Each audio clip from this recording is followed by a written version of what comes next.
¿Estaremos a la altura histórica de aprender de nuestros propios errores y aprender de los errores del contrincante? Bueno, analicémoslo en este video. Acompáñenme en este momento donde debemos estar pensándonos como progresismo, como izquierda, qué ha pasado, qué está pasando y qué va a pasar. Tenga en cuenta algo muy importante: yo no soy el dueño de la verdad. Esto es un análisis que hago, soy una persona que está aprendiendo, que está conociendo, pero que me cuestiono. Así que le invito a que dude de lo que yo estoy diciendo, dude de todo lo que encuentra por ahí, pero que sea una duda metódica, no simplemente desconfianza. Cuando usted tiene una duda y la utiliza como un método para aprender, usted va a entender muchas cosas y va a construir un argumento. En redes sociales empezó a circular un video de Abelardo de la Espriella donde se ve desencajado, donde se ve preocupado, donde se ve asustado, donde a este tipo se le ve solicitando con urgencia que en el tarjetón debe estar Álvaro Uribe Vélez. Eso es algo que nos debe llamar la atención, más allá del meme, más allá de la burla, de la risa, que hay que Abelardo esto o aquello y la gente le escribe vulgaridades y le grita y todo eso. Hay que analizarlo, qué es lo que está pasando, porque tenemos que aprender de esos errores de la derecha y de los errores que la misma derecha nos ha puesto a cometer en la izquierda y de lo que pasa en la izquierda. En primer lugar, el error más grande que cometió la derecha se llama mesianismo. ¿Qué es el mesianismo y cuál es la diferencia con el caudillismo? El caudillismo es el hecho de construir movimientos por un caudillo. Ocurrió con Jorge Eliezer Gaitán, ocurrió con Luis Carlos Galán Sarmiento, con Carlos Pizarro León Gómez, porque hay una figura sobresaliente y en la sociedad siempre va a haber una figura sobresaliente. Ocurrió en el comunismo ruso, pues estaba el caudillo Lenin, a pesar de que era todo un movimiento muy horizontal. Y así pasa siempre. Pero pasar del caudillismo al mesianismo es creer que esa persona es la única capaz de hacer algo y nadie más puede. Es entregarle tanto poder a esa persona que la llevan a ser una deidad. A ese punto, Abelardo de la Espriella pidiendo que a Uribe lo pongan en el tarjetón de vicepresidente o de lo que sea, porque si no nadie va a votar por esa derecha. Y entonces esa solicitud lo que hace es que buscan sacar al anciano del sarcófago, un viejo que ya no tiene ni fuerzas, ese viejo que ya cometió todos los delitos presuntamente, que se está defendiendo del delito más pendejo, pero que tienen que usarlo porque si no, no van a contar con el beneplácito de un sector de la sociedad. ¿Y por qué digo un sector? Porque la derecha no es Álvaro Uribe Vélez. En Colombia la derecha está dividida. En Colombia tenemos esa derecha sanguinaria, traqueta, esa derecha proparaca, mala, grosera, que tiene poca educación, poca formación, representada por gente como Polo Polo, por gente como Abelardo de la Espriella, que es malo como un berraco, qué tipo tan malo. Pero esa gente está representada ahí. Y hay otra derecha que hoy es mucho más poderosa, que es la derecha de los buenos modales, de las buenas formas, que es esa derecha capaz de vestirse de azul, de verde, de rojo, de amarillo. Es esa derecha de las buenas formas que siempre ha estado, de la misma derecha que hablaba Guadalupe Salcedo hace casi 100 años, que se disfrazaba de liberal y conservador y ponía a la gente a pelear. Es esa derecha fina, aristocrática colombiana representada por Juan Manuel Santos, que siempre ha estado ahí, que hoy es más poderosa que nunca porque hoy tiene espacios de poder dentro del gobierno progresista de Gustavo Petro. Esas son las derechas que hay y esa derecha representada por Uribe está reclamando esa fuerza que en su momento al comienzo del siglo XXI tuvo y que ha perdido pues por obvias razones. Y aquí seguimos analizando esto desde el progresismo y la izquierda.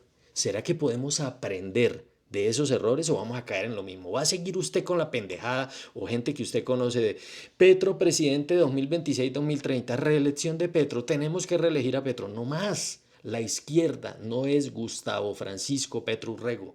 El progresismo no es Petro. Deje de estar pensando que Gustavo Petro es el Mesías que le va a salvar a usted la vida, la patria y todo, porque esa es una visión cómoda que nos han inculcado por muchísimo tiempo y que la gente la asume por la misma comodidad. Qué bacano es escoger un Mesías y que el Mesías haga por mí. Mi trabajo únicamente es ir un domingo a votar por él y de ahí para allá que él haga lo que tiene que hacer y yo me siento a descansar. No leo, no estudio, no aprendo, no cuestiono, no hago nada más. Ese error es lo que se llama apellido ismos. Entonces aparece el uribismo, el santismo, aparece el petrismo Y son cosas que en el progresismo y en la izquierda no debe estar. Porque el progresismo, que es una amalgama de pensamientos, que eso podría hablarlo en otro video, y que es diferente el progresismo colombiano al progresismo anglosajón, al progresismo gringo, británico, que este progresismo colombiano apenas están haciendo y que se acerca más a la izquierda, es muy distinto y no tiene que ver y no tiene por qué estar pegado a un apellido.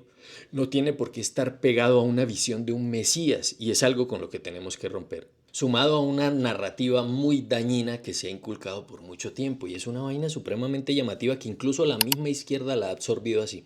De cuando acá, usted si es de izquierda o de derecha o de centro como le dé la gana, asume que la izquierda es perfecta. ¿De cuándo acá la gente tiene que asumir que la izquierda es perfecta, que la izquierda todo lo tenía que hacer ya, que la izquierda no puede cometer errores, que la izquierda es lo más limpio e impoluto que hay en la historia de la humanidad? Y entonces, como se incuba esa creencia, cada vez que aparece un error así de pequeñito, lo comparan con cualquier delito o error de la derecha y hacen ver, no, mire la izquierda, mire lo que hizo. No, ustedes no van a volver al poder. Eso se tiene que acabar. Ustedes no pueden, ustedes no pueden. Y así pasa siempre. He estado en grupos de WhatsApp con excompañeros del colegio que tienen muy básica preparación política. No los culpo, así nos ha puesto el sistema. Somos pocos los que nos salimos de esa burbuja, pero por cuestión de querer hacerlo propiamente. Porque aquí nos han inculcado ser un lumpen proletariado, una eslabón ahí en la cadena que no aporta nada más que ir a trabajar de 8 a 2 y 2 a 6. Y así, en grupos de universidad, en grupos del colegio, amigos entrañables que ya uno empieza a dudar, ¿será que sí son amigos o no?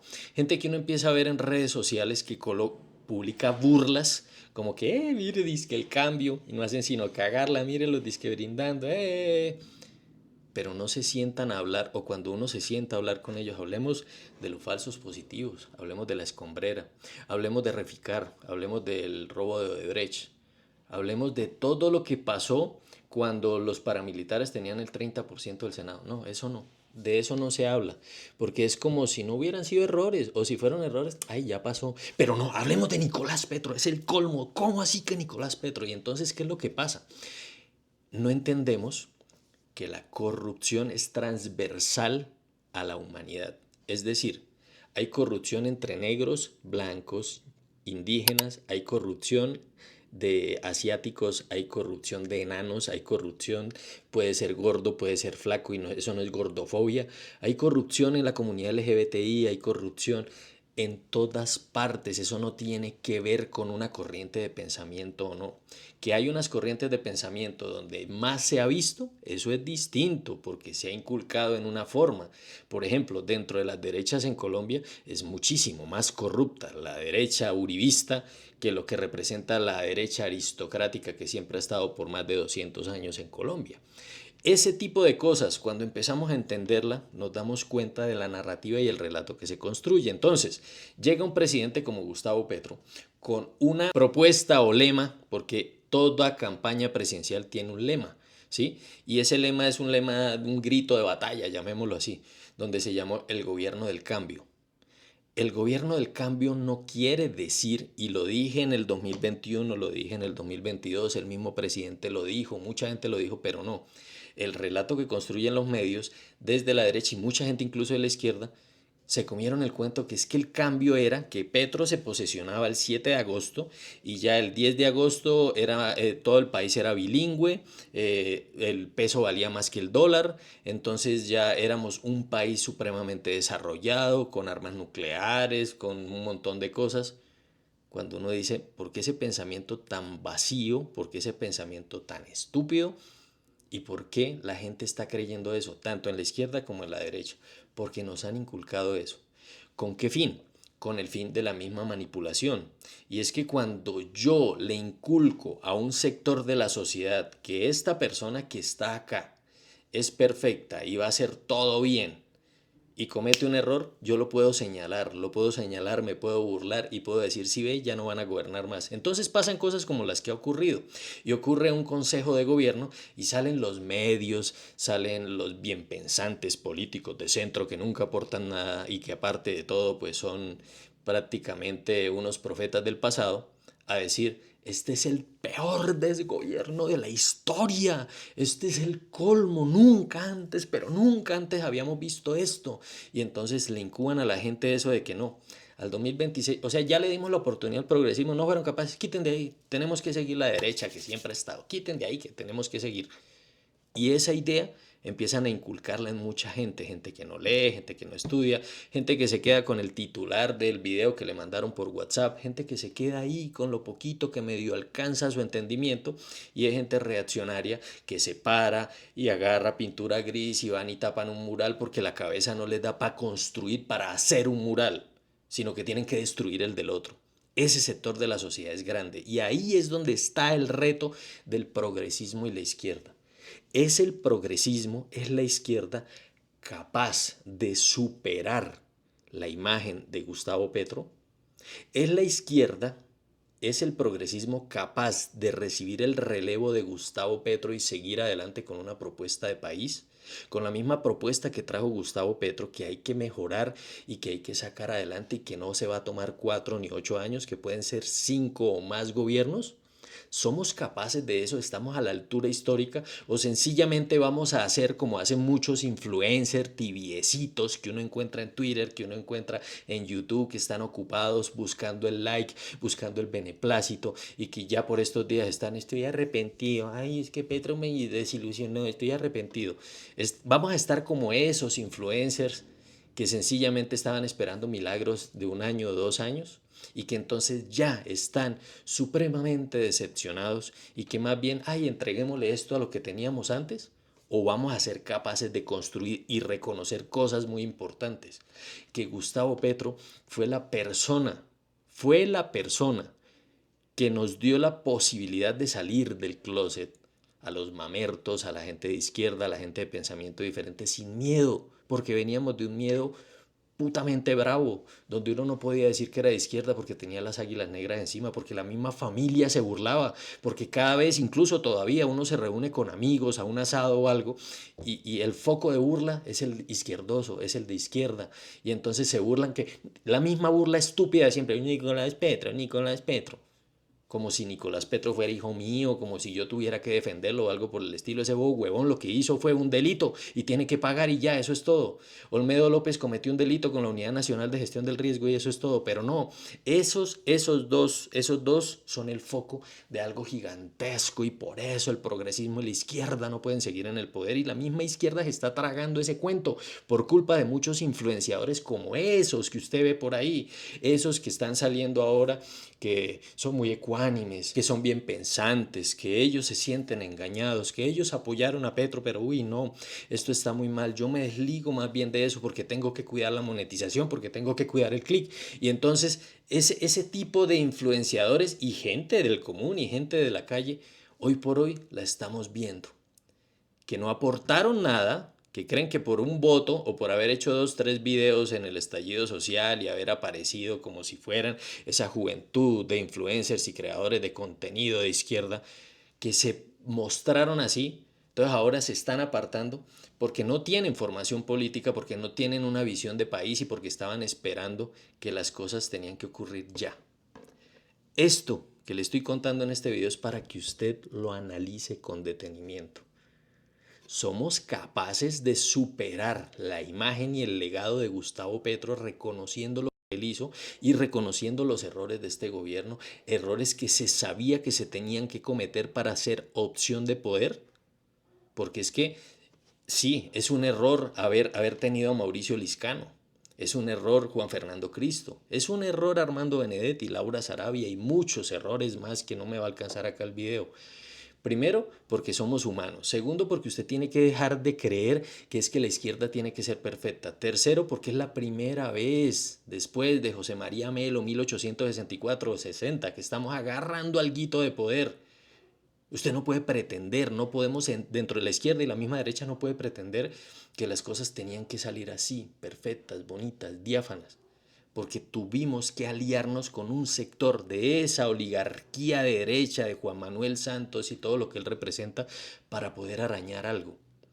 Y es ahí donde Petro ha estado maniatado, y es ahí donde Petro ha cometido errores, y es ahí donde Petro ha cometido aciertos, y es ahí donde tenemos que ser capaces de olvidarnos de la palabra petrismo, porque el petrismo no tiene por qué existir. Lo que va a existir acá es un progresismo de izquierda que construye país y que va a tener la capacidad de sacar senadores, representantes a la Cámara, de tener una opción real a la presidencia y después, dentro de 2 años más, año y medio más, tener muchísimas personas en las elecciones locales, concejales, asambleístas, gobernadores, alcaldes, y así pensarnos en un país diferente 2026, 2030, 2034.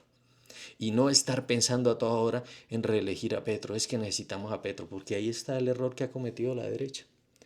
Este tipo de cosas pasan desde la conversación en la mesa con la familia, desde un chat donde usted está con excompañeros del colegio y un montón de gente. Este tipo de discusiones hay que darlas. ¿Por qué? Porque en medio, para poner un ejemplo final, de una situación como la de Ciro Ramírez, que va a la cárcel por corrupción y por muchas cosas más, aparecen cosas como la de David Racero, que constituyeron como si fuese un gran escándalo, porque él tenía un Fruber y porque una trabajadora le había mandado en un chat que ya le había pagado la tarjeta de crédito y que ahí le mandaba la plata. Y él le dijo, mire, esa plata más bien mándemela por la tarjeta. Una conversación típica de alguien que tiene un negocio con un empleado, con un subalterno. Y nos vendieron la idea, yo no la compré, pero mucha gente sí, que David Racero era un corrupto impresionante y el foco estaba ahí, mientras Ciro Ramírez se había tomado fotos con Miguel Uribe Turbay, con Álvaro Uribe Vélez, con María Fernanda Cabal, era la representación de esa derecha torcida que había sido senador y todo, iba a la cárcel, maldita sea, iba a la cárcel y no, eso no lo mostraban. Más bien mostremos a David Racero que con un Fruber se está haciendo multimillonario y está agarrando la plata del público, la plata del Estado, de sus impuesticos y mire, nos está robando y construían esa idea. Y así lo hacen con todo, para que usted esté creyendo que la izquierda es ineficiente, que el progresismo es incapaz, que en el 2026 no van a llegar, para que usted construya burlas, como hizo una amiga y entonces coloca un video en Instagram donde ella se burla de unos artistas que estaban celebrando en el 2022 que Petro hubiera ganado. Qué tristeza me da que se esté burlando de eso, porque entonces ella está llamando a que volvamos a las épocas más bien de Uribe, que estábamos muy bien así, con muertos y todo, pero estábamos muy bien porque como no me mataron a nadie en mi familia, porque como ninguno de mis hijos cayó en la escombrera, porque como ninguno de mis hijos fue un falso positivo, estábamos muy bien así. Y así como esa persona hay mucha gente que toma esto de burla, que toma esto de chanza, pero usted empieza a tomárselo en serio. Como progresismo, como izquierda, vamos a superar la imagen de Gustavo Petro agradeciendo todo lo que él ha logrado hacer. Esa es una tarea que tenemos. ¿Se suma usted a esa tarea? Déjemelo saber en los comentarios.